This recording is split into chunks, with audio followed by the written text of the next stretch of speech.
முதலமைச்சர் அவர்கள் நேற்றே அவரோட ட்வீட் வந்து டபுள் என்ஜின் கவர்மெண்ட் அப்படின்னு சொல்கிறீங்க, டப்பா என்ஜின் கவர்மெண்ட்டை வச்சு என்ன செய்வீங்க அப்படின்னு.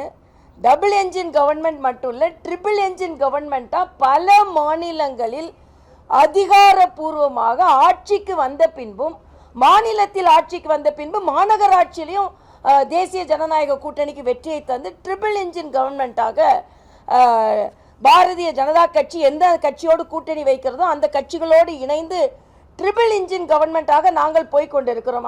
நீங்கள் ட்ரபிள் இன்ஜின் கவர்மெண்ட்டாக போய்கொண்டிருக்கிறீர்கள் என்பதை தான் நான் இங்கே தெரிவித்துக் கொள்கிறேன்.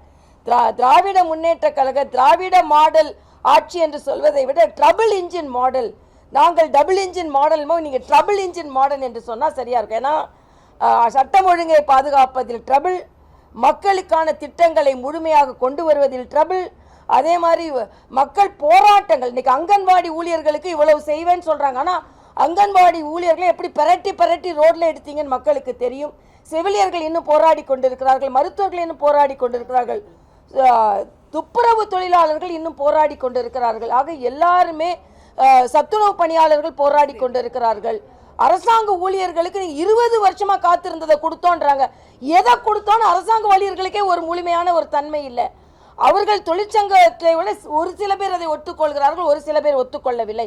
இது முழுமையான பழைய ஓய்வூதிய திட்டமே இல்லை. அது பழைய ஓய்வூதிய திட்டத்தில் புகுத்தப்பட்ட ஒரு புதிய ஓய்வூதிய திட்டமாகத்தான் இருக்கிறது.